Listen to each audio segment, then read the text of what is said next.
او که ته زما په سوالونو باندې نه پېښ شوې که نه چې زه بیا مکرر کم. اول سوال زما دا و چې په کوم ځای کې په قرآن او حدیث کې د امام ابو حنیفه رحمه الله نوم راغلی چې نبی علیه الصلاة والسلام ویلي یا الله ویلي یا د هغه رسول ویلي چې زما نه به وروسته څلور کسان پیدا کېږي، څلور مذهبونه تاسې به د هغه پسې زه یو به په دغه څلورو کې دا یو به پکې غوره یي، نو په ده پسې چې دی که نه په دې پسې به ځئ. دا کوم ځای کې راغلی؟ اول دا. دویم نمبر دا چې ستا نه تپوس کوم آیا دین دا مکمل دی که نه دی؟ که چېرته دین مکمل نه وي، که دین چېرته مکمل نه وي نو نعوذ بالله من ذلک دا خو نبي علیه الصلاة والسلام بیا خیانت کړی دی په خپل رسالت کې، او نبی علیه الصلاة والسلام پوره کامل دین رسولی دی. لکه څنګه چې په هغې باندې هغه خطبه د حجة الوداع دلیل دی قرآن او حدیث کې چې ډېر دلایل دي په دې باندې. که ته غواړې انشاءالله زه به چې دی که نه ټول تا ته ذکر کوم. او قرآن کې الله فرمایي الیوم اکملت لکم دینکم واتممت علیکم نعمتي ورضیت لکم الاسلام دینا. بل ځکه الله رب العالمین فرمایي ولا يأتونك بمثل إلا جئناك بالحق وأحسن تفسيرا. بل ذلك الله رب العالمين فرماي تبيانا لكل شيء وهدى ورحمة وبشرى للمؤمنين.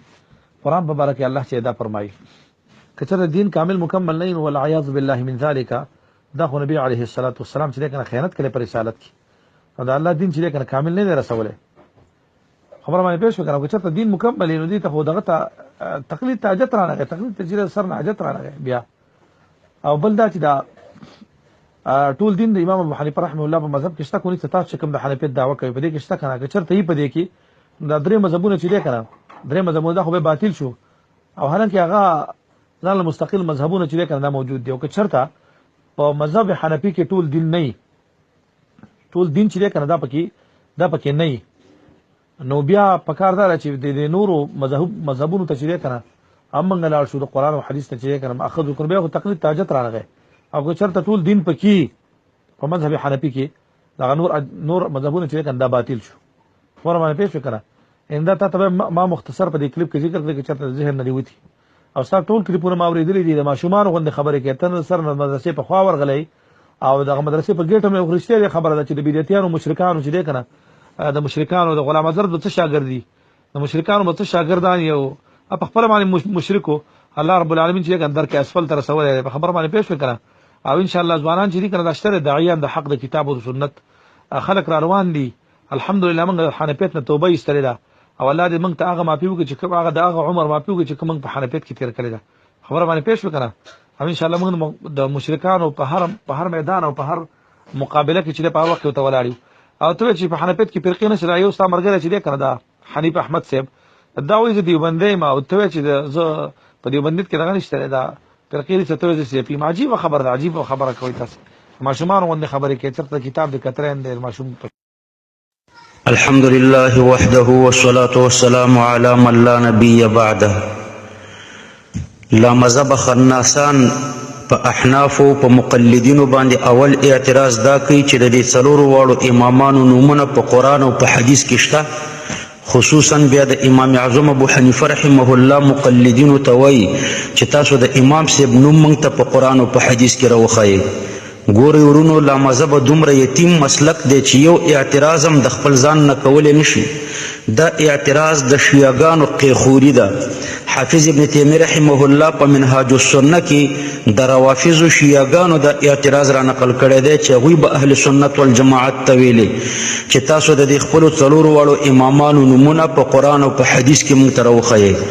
شاه عبدالعزیز محدث الدهلوي رحمه الله په تحفه اثنا عشریه کې همداسې لیکلي دي چې اهل سنت والجماعت دوی په شیعاګانو باندې اعتراض کړی و چې تاسو خپلو 12 امامانو ته منصوص من الله وایي نو د قرآن یا د حدیث نه نص پیش کړئ. شیعاګان چې لا جواب شو نو په اهل سنتو اعتراض وکړو چې تاسو د څلورو امامانو تقلید کوئ نو تاسو د قرآن یا د حدیث نه نص پیش کړئ. اهل سنتو جواب ورکړو چې موږ خو دې څلورو امامانو ته منصوصي نه وایو نو زموږ نه د نص مطالبه غلطه ده. تاسو خو خپلو 12 امامانو ته منصوص من الله وایئ نو ځکه ضروري ده چې تاسو نص پیش کړئ.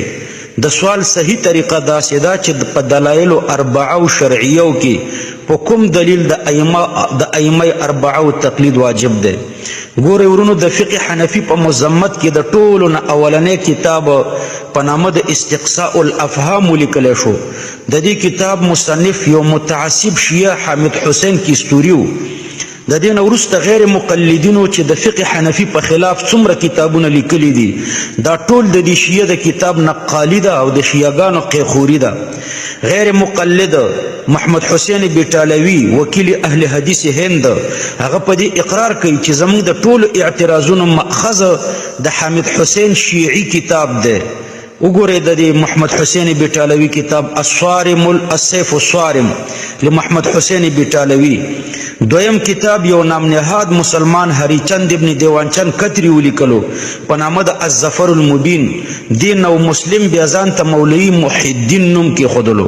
نو دا اعتراض د وابیانو خپل اعتراض نه دی، په دوی کې دومره ایمان او غیرت هم نشته چې د شیعهګانو قیخوري کوي او د اندوانو نه اعتراضات را نقل کوي. نو ګوره اول جواب تاسو ته مو وښودو چې د دوی دا سوال غلط دی. صحیح سوال د صحیح سوال طریقه داسې ده چې په دلایلو اربعو شرعیو کې په کم دلیل د ائمه اربعو تقلید واجب دی. زمونږ دلایل څلور دي: قرآن، سنت، اجماع او قیاس. نو په دې څلورو دلایلو کې په کم دلیل د دې څلورو وړو امامانو تقلید واجب دی. دویم جواب ګوره دی وابي ته داسې ورکا، وابي کېدی شي په دې اول جواب باندې پوه نه شي. دویم جواب ورته دا ورکا چې الله پاک د قرآن د لوستلو امر کړی دی. الله پاک فرمایي فقرؤوا ما تیسر من القرآن. د قرآن د لوستلو امر الله پاک کوي او په هندوستان، پاکستان او افغانستان بلکې په اکثر عالم اسلام کې خلق د قاری عاصم کوفی په روایت او د قاری حفص کوفی په قرائت باندې قرآن لولي. نو وابي د دې دواړو قاریانو نمونه په قرآن یا په حدیث کې ته ماته راوښایه، او که د دې دواړو قاریانو نمونه په قرآن او په حدیث کې نشي پیش کولی نو بیا د دوی په قرائتونو باندې ولې قرآن لولئ؟ د قرآن قرائت بند کوي، ګرنګ شروع کوي چې پورا مسلمانان ستاسو د شر نه بېغمه شي.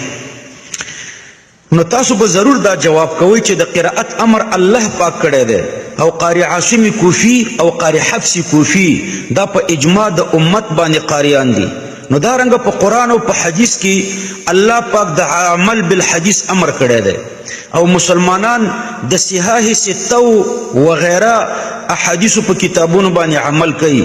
نو د صحاح ستو یعنی د بخاری، مسلم، د دوی نمونه په قرآن او په حدیث کې کوم ځای کې راغلي دي؟ په کوم ځای کې الله پاک فرمایلی دی چې د امام بخاری په حدیث باندې عمل وکړه؟ په کوم ځای کې رسول الله صلی الله علیه وسلم فرمایلی دی چې د امام بخاری په حدیث باندې عمل وکړه؟ ته چې مانه د امام صاحب نوم قرآن او حدیث کې غواړې نو ولې بیا د عمل بالحدیث په صورت کې د امام بخاری نوم په قرآن او په حدیث کې نه غواړي؟ ولې د امام مسلم نوم په قرآن او په حدیث کې نه غواړي؟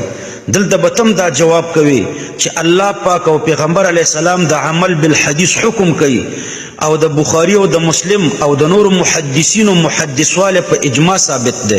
نو خدا چې مونږ هم وایو چې قرآن او حدیث کې الله پاک د مجتهد د پیروي حکم کوي، اطیعوا الله و اطیعوا الرسول و اولی الامر منکم. دارنګ فاسألوا اهل الذکر ان کنتم لا تعلمون. دارنګ واتبع سبیل من اناب.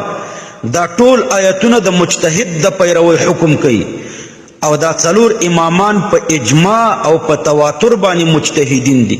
نو په قرآن او په حدیث کې د بخاری او د مسلم نوم نشته، لیکن دوی د نبی علیه السلام اقوال او افعال را نقل کړي دي. نو د دې څلورو امامانو نومونه په قرآن او حدیث کې نشته، لیکن دوی د نبی کریم صلی الله علیه وسلم د اقوال او افعال معناګانې را نقل کړي دي.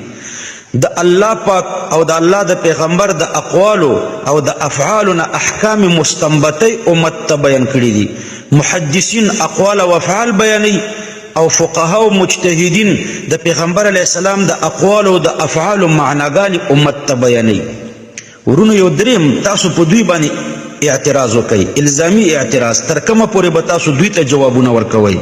دوی د امین الله کتابونه ګوري کنه، امین الفتاوا ګوري، الحق السری ګوري او دارنګي الدین الخالص د دیو کتاب د هغه ګوري، دارنګي د وحید الزمان کتابونه ګوري، نزول الابرار، حجیت المهدی او د نواب صدیق حسن خان کتابونه ګوري. نو یا خو دوی په دې کتابونو ور ولګي او یا د امین الله نوم ته په قرآن او په حدیث کې وخی. د هریچند ابن دیوانچند کتری هندو کتابونه ګوري، د په پیروي کې په دین باندې عمل کوي او د هریچند اندونم دوی په قرآن او په حدیث کې نشي ښودلی. نوابیان بیا درته سمدستي جواب درکوي چې امین الله خو وایي چې زه د ځان نه څه نه وایم بلکې قال الله قال الرسول وایم. نو موږ وایو چې امین الله دا دعوه کوي چې زه د ځان نه څه نه وایم. نو د الحق السری په 318 صفحه کې چې دی وایي چې زنا په 3 قسمه ده او 3 قسم زنا د انبیاو ده. دا په کم آیات او حدیث کې راغلي دي؟ دارنګې په احقاق الحق کې ما 280 پوښتنې یوازې د مانځه په باره کې کړي دي او دارنګې د دوی د کتابونو نه مې په سوونو مسایل را نقل کړي دي. د هرې مسئلې دپاره د دوی ما ته دلیل کې آیات او حدیث پیش کړي په کوم ځای کې دوی قال الله قال الرسول ویلی دی. خو بیا هم که تا ته امین الله وایي چې زه قال الله قال الرسول وایم د ځان نه څه نه وایم، نو موږ ته خیر القرون کې امام اعظم صاحب په سوونو کاله مخکې ویلي دي چې زه د ځان نه څه نه وایم بلکې د الله او د الله د پیغمبر خبرې کوم. امام صاحب ډېر مخکې موږ ته ویلي چې زما اول دلیل کتاب الله دی، دویم دلیل مې سنت رسول الله دی، دریم دلیل مې اجماع ده، څلورم دلیل مې قیاس دی. امام صاحب په خیر القرون کې تیر شوی دی او ستا امین الله په شر القرون 14مه صدۍ کې تیر شوی دی. نو ته قضاوت وکړه چې خیر القرون والا به رښتیا وایي که د شر القرون والا. یعنی تاسو په دوی داسې اعتراض وکړئ چې امام صاحب خو زموږ رهنما دی، ستاسو رهنما د دې زمانې مولیان دي، لکه په دې زمانه کې ډېر پرچار د لامذهبیت امین الله کوي. نو ته د امین الله نوم ماته په قرآن او په حدیث کې راوښیه. دویم اعتراض دوی دا کړی دی چې دین مکمل دی نو فقه ته څه ضرورت دی. دوی وایي چې الله پاک فرمایي الیوم اکملت لکم دینکم، یعنی دین مکمل شو نو بیا امام صاحب ته څه ضرورت دی او دارنګې فقه ته څه ضرورت دی. ګورې تاسو اول جواب ورته ورکوي چې د دین له تکمیل نه تکمیل د اصول مراد دی، یعنی اصول د دین مکمل شو، د دې اصولو نه لا متناهي جزیات به تر قیامته پورې مسلمانان راوباسي، خو اصول مکمل دي. دین مکمل دی نو د دې تکمیل نه تکمیل د اصول مراد دی. ګوره د دې تشریح درته ورونو زه وکم. قرآن کریم کې الله پاک اصول 4 ذکر کړي دي. الله پاک فرمای اتبعوا ما انزل الیکم من ربکم، دا کتاب الله دی. قل ان کنتم تحبون الله فاتبعوني، دا سنت رسول الله دی. ومن يشاقق الرسول من بعد ما تبين له الهدى ويتبع غير سبيل المؤمنين نوله ما تولى، دا اجماع ده. او فاعتبروا يا اولي الابصار، دا قیاس ده. نو دا 4 اصول دي دا قرآن کریم کې ذکر شوي دي، 4 ادله دي. د دې 4 ادلو نه ثابت شوه مسایلو ته دین وایي. دین څه عنقاره ده چې وابیان ماته وایي چې دین مکمل دی نو فقه ته څه ضرورت دی. ته د دین تعریف ماته وکړه، دین څه ته وایي او فقه څه ته وایي. دین او فقه چې وپېژنې بیا به هېڅکله دا اعتراض ونه کړي. ګوره قرآني اصول دا 4 دي، کتاب الله، سنت، اجماع او قیاس. همدا 4 اصول په احادیثو کې راغلي دي. د حضرت معاذ رضی الله عنه حدیث چې ستاسو نواب صدیق حسن خان ورته مشهور حدیث وایي، په هغې کې دا 3 دلایل صراحتا ذکر شوي دي. پیغمبر علیه السلام چې یمن ته لیږلو نو ورته وایي بما تقضي یا معاذو، ای معاذ په څه به فیصله کوي؟ هغه ویلي بکتاب الله. بیا ورته رسول الله صلی الله علیه وسلم وفرمیل فإن لم تجد، نو هغه ورته وفرمیل چې بسنت رسول الله. بیا ورته وفرمیل چې فإن لم تجد، نو هغه ورته وفرمیل چې اجتهدو، بیا به زه اجتهاد په خپله رایه باندې کوم. او دارنګې د اجماع ذکر په ډېرو احادیثو کې راغلی دی. یعنی خلاصه دا چې قرآني او نبوي اصول دا 4 دي او د دې 4 اصولو نه ثابت شوه مسایل دا دین دی او دا دین په فقه کې لیکل شوی دی. که ته نرې ماته داسې مسله ثابته که چې د دې قرآني یا نبوي اصولو نه ثابته او په فقه کې نه لیکلی شوي، نو ګوره ورونو جواب ورته دا ورکوي چې دوی وایي دین مکمل دی نو فقه ته څه ضرورت دی، یا دین مکمل دی نو امام صاحب ته څه ضرورت دی. نو جواب ورته ورکړه چې تکمیل نه تکمیل د اصول مراد دی. قرآني اصول 4 دي او نبوي اصول هم 4 دي. د دې 4 اصولو نه ثابت شوه مسائل دا دین دی او دا دین په فقه کې لیکل شوی دی. د قرآني اصولو نه ثابت شوه مسائل قرآن کې نه دي لیکلی شوي. قرآن کې دا نه دي لیکلی شوي چې په مانځه کې څو فرض دي، څو واجب دي، څو سنتونه دي، څو مستحبات دي. دا د دې قرآني اصولو نه فقهاو مستنبط کړي دي. لکه د یوې خزانې نه چې لالونه او جواهر څوک راوباسي، نو داسې دی بیا څوک نه وایي چې دا لال او جواهر د دې خزانې نه دي. یا د یوې څاه نه خلک اوبه راوباسي، نو صرف راویستل د دې اوبه وشو، دا اوبه د همدې څاه اوبه دي. د دې قرآني څلورو اصولو نه ثابت شده مسائل دا د قرآن نه ثابت شده مسائل دي قرآني مسائل دي خو قرآن کې نه دي لیکلی شوي د نبوي اصولو نه ثابت شده مسائل دین دی خو دا دین احادیثو کې نه دی لیکل شوی لکه د یوې خزانې نه چې لال او جواهر راوباسي بهر ته او خلک په بازار کې اخلي او خرڅوي او خپل بدن او خپل کور ورباندې ښایسته کوي نو دا د دې خزانې لال او جواهر دي نو دارنګې دا د فقه مسائل د قرآن او د سنت مسائل دي خبره اوږدېږي خو لنډ جواب ورته تاسو دا ورکوئ چې قرآني اصول څلور دي او نبوي اصول څلور دي د دې اصولو نه ثابت شده مسائل دا دین دی او دا دین په فقه کې لیکل شوی دی نو فقه عین دین دی نو دی څنګه وایي چې دین مکمل دی نو فقه ته څه ضرورت دی د دې خو داسې مثال دی لکه یو سړی چې وایي چې دین مکمل دی نو دین ته څه ضرورت دی فقه خو څه بېدیني نه ده فقه هم دین دی که نه خو دین خو لیکل شوی په دې فقه کې دی د فقه تعریف څه دی د فقه تعریف دغه دی چې د قرآني اصولو نه ثابت شده مسائل د دې ته ترتیب ورکول نو دا په فقه کې لیکل شوي دي بل اعتراض دوی دا کوي چې په مذهب حنفي کې مکمل دین شته که نشته کله دوی تعبیر داسې کوي چې د دې څلورو واړو دا څلور واړه مذاهب دا مجموعه اسلام دی او که هر یو بیل بیل اسلام دی د دې څلورو واړو دا څلور واړه مذهبونه مجموعه اسلام دی او که هر یو جدا جدا مکمل اسلام دی نو ګورئ ورونو دلته سائل په دین او په مذهب کې فرق نه کوي د دین او د مذهب په مابین کې فرق دی شاه ولی الله دهلوي رحمه الله هغه په تحفه اثنا عشریه قید 85 په دې کې لیکي چې دام د روافضو طریقه ده چې د دین او د مذهب په مابین کې فرق نه کوي دین او مذهب کې درې فرق دي زه تاسو ته درې فرق د دین او د مذهب په مابین کې ذکر کوم اول فرق د دین او د مذهب په مابین کې ګوره دا دی چې دین د قرآني اصولو نه ثابت شده مسائلو ته وایي دغه ثابت شده مسائل لکه الله پاک فرمایي والمطلقات يتربصن بانفسهن 3 قروء دا د دین مسله ده د دې دوه تشریحات دي یو مجتهد د دې تشریح کوي په حیض او بل مجتهد د دې تشریح کوي په طهر نو د دې دا دوه تشریحات دي نو دا دوه مذهب شو نو مذهب د دغه تشریحاتو نه عبارت دی اوس دغه تشریحات اوس درې فرق درته ذکر کوم دا تشریحات مجتهد د خپل اجتهاد او د رای مطابق کوي نو په دې کې احتمال د خطا او د ثواب دی لہذا په مذهب کې احتمال د خطا او د ثواب دی خو د خطا په صورت کې به الله یو اجر ورکوي او د ثواب په صورت کې به الله پاک 2 اجر ورکوي لکه د مسلم شریف په حدیث کې چې راغلی دی نو د خطایی په صورت کې هم اجر شته او د ثواب په صورت کې هم اجر شته نو خلاصه دا چې دین دغه مسئلې ته وایي او مذهب د دې دا تشریح ته وایي نو تشریح مجتهد د خپل رای مطابق کوي خطایی پکې راځي او دین کې خطایی نشته نو دا یو فرق د دین او د مذهب په مابین کې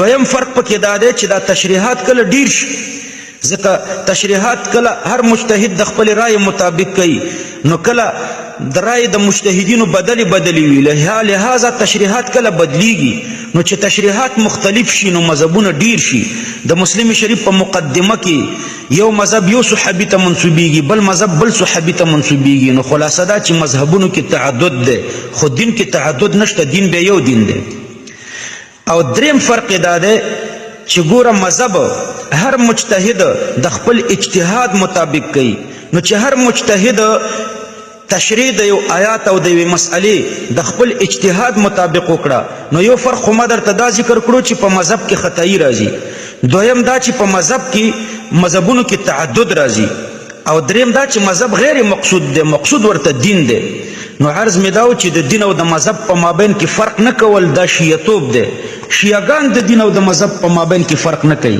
اهل سنت والجماعت وایي دین مقصود او منزل دی او مذهب ورته لاره ده یا دین د دې مسائلو نه عبارت دی او مذهب د دې تشریحاتو نه عبارت دی دا تشریحات به مجتهدین د خپلو اجتهادونو مطابق کوي اخر کې د لا مذهب داسې وایي چې الحمدلله ما مذهب پرېښودلو او زه لا مذهبه شوم نو مونږ وایو چې وایه الحمدلله ستا په شان الحمدلله غلام احمد قادیاني م ویلې وه اولنی په وابیانو کې د وابیانو سربرو غلام احمد قادیاني و هغه ویلو چې الحمدلله چې ما تقلید پرېښودو الله پاک ترېنه ایمان واخیستو تقلید پرېښودل دا ملحدوالی دی مولانا عبدالحی لکنوی رحمه الله د نیچری فرقی په تردید کې لیکي ولعمر افساد هؤلاء الملاحده وافساد اخوانهم الاصاغر المشهورين بغير المقلدين الذين سموا انفسهم باهل الحديث وشتان ما بينهم وبين اهل الحديث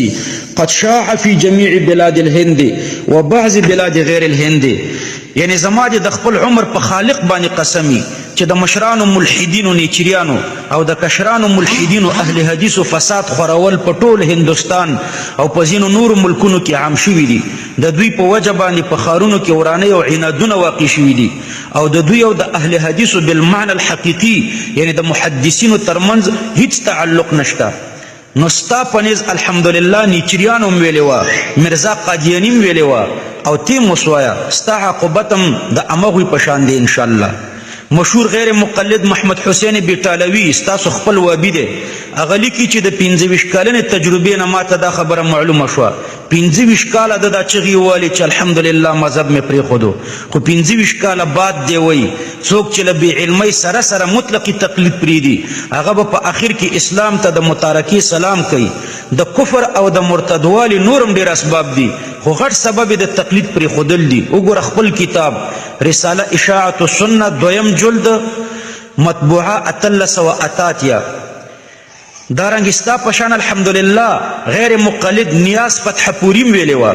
نیاز فتح پوری اول غیر مقلد او اهل حدیث ستا په شان ځان ته اهل حدیث ویلې او بیا مرتد مړ شو.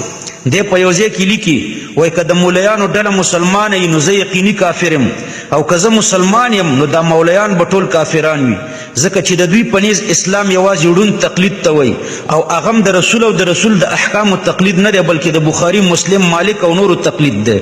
ستا غټ وابي دی او اخر کې دا خبره کوي.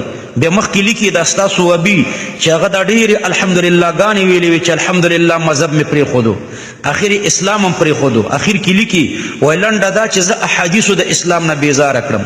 د کتاب د من و یزدان حصه اول صفحه 540. دارنګې ډاکټر احمد دین دا دم ډېر الحمدلله ویلي چې ښه دی مذهب مې پرېښودو اهل حدیث شومه، خو د اهل حدیث والي انجام یې څه و بیا مرتد شو. په یو ځای کې لیکي وایي موږ د الهي وحدت دپاره اهل حدیث شو، مګر وروسته راته معلومه شوه چې دلته د الهي وحدت په ځای باندې هغه شرک دی چې ډېر په غور او سوچ سره را معلومیږي. پیغام توحید صفحه 14. او بیا لیکي چې صحاح سته یقینا چې د قرآن نه مخالف دي. په اتحاد بالقرآن صفحه 4 کې لیکي ټول عمر الحمدلله ویلې وه چې الحمدلله چې مذهب مې پرېښودو، خو بیا اسلام څنګه پرېښودو. اتحاد بالقرآن صفحه 4 کې لیکي د صحاح سته مؤلفینو وایي د روایاتو طوفان د رسول الله صلی الله علیه وسلم نه 1.5 کاله وروسته تیار کړو او هم دوی د مسلمانانو په منځ کې تفریقه ایجاد کړه. دی خلکو به ځانونو ته د محمد په شان امامان ویلي، دوی د خپل بایبل دروغجن روایتونه او خپل شخصي دروغ د رسول الله صلی الله علیه وسلم په نوم باندې خپرول. مخکې لیکي چې د سیاستو دغه منافقو محدثینو ترقي وکړه، د رسول الله صلی الله علیه وسلم له وفات نه ډېر وروسته دا کتابونه ولیکل او د خپل مذهب د بایبل خپرول شروع کړه. پیغام اتحاد بالقرآن ستاسو کتاب د صفحه 12. د حدیثو د منکرینو د چکړالوي فرقې بانی عبدالله چکړالوي اول غیر مقلدو الحمدلله ګانې به یې ویلې چې الحمدلله اهل حدیث شوم او بیا مرتد او کافر شو. محقق مؤرخ شیخ محمد اکرم د دې فرقې په ذکر کې لیکي د دې ډلې یو مرکز په پنجاب کې دی، هلته ورته خلک چکړالیان وایي او دوی ځانونو ته اهل قرآن وایي. د دې فرقې بانی عبدالله چکړالوي اول غیر مقلد اهل حدیثو او وروسته کافر شو. موج کوثر صفحه 250. ترک تقلید کی بیانک نتائج صفحه 45. مرزا غلام احمد قادیانی هم غیر مقلدو، غیر مقلدین او قادیانیان دواړه قرائت خلف الامام ته فرض وایي. وګوره د قادیانیانو کتاب فتاوی احمدیه جلد اول صفحه 33. غیر مقلدین او قادیانیان دواړه په لمانځه کې په سینه باندې لاسونه تړي غیر مقلدین او قادیانیان دواړه 8 رکعاته تراویح کوي سیرت المهدی د قادیانانو کتاب صفحه 14 غیر مقلدین او قادیانیان دواړه په نریو جرابو باندې مسح کوي سیرت المهدی حصہ 2 صفحه 26 غیر مقلدین او قادیانیان دواړه د جمع بین الصلاتین قائل دي نهج المصلی جلد اول صفحه 115 غیر مقلدین او قادیانیان دواړه د سمسری خوړل جایز ګڼي سیرت المهدی حصہ 2 صفحه 112 غیر مقلدین او قادیانیان دواړه د بسم الله بالجهر قائل دي ذکر حبیب صفحه 23 د غلام احمد قادیانی اولنې خلیفہ حکیم نور الدین غول ستاورور غیر مقلد اهل حدیث او وکټوریا اهل حدیث او بیا مرتد قادیانی کافر شو د تاریخ احمدیت مصنف لیکي چې حرمین سی واپسی پر نور الدین نے وهابیت اختیار کے اور ترک تقلید پر وعظ کے اور عدم جواز تقلید پر کتابون تصنیف کے بحیرہ من ہیجان عظیم بپا ہو گیا تاریخ احمدیت جلد 4 صفحه 9 د پاکستان پخوانی وزیر خارجه سر ظفر الله خان قادیانی د خپل قادیانی نیکه په باره کې لیکي وای میری دادا چودھری سکندر خان مرحوم اپنے علاقے کے بڑی بارسوخ زمیندار تھے جہاں تک معلوم ہو سکا ہے وہ اہل حدیث فرقے سے تعلق رکھتی تھے تحدیث بن نعمت صفحه 3 نو دا ستا پشان الحمدلله دی ټولو کفارو ویلې وی ستاسو مشر غیر مقلد قاضی عبدالواحد خانپوری لیکي د دې زمانه دروغجن اهل حدیث بدعتیان د سلف صالحین دشمنان په حقیقت کې د ما جاء به الرسول نه جاهلان دي د اهل حدیث په صفاتو کې د شیعاګانو د روافض وارثان دي مخکې لیکي چې مخکې روافض د کفر او د نفاق د پر دروازې وي د نن زمانه بدعتي اهل حدیث د کفر او منافقت دروازې دي تر دې مخکې لیکي وای قادیانیان د دې زمانه د اهل حدیثو د دروازې نه کافرانو او مرتد شول چکړالویان د وابیانو په دروازه کفر ته ووتل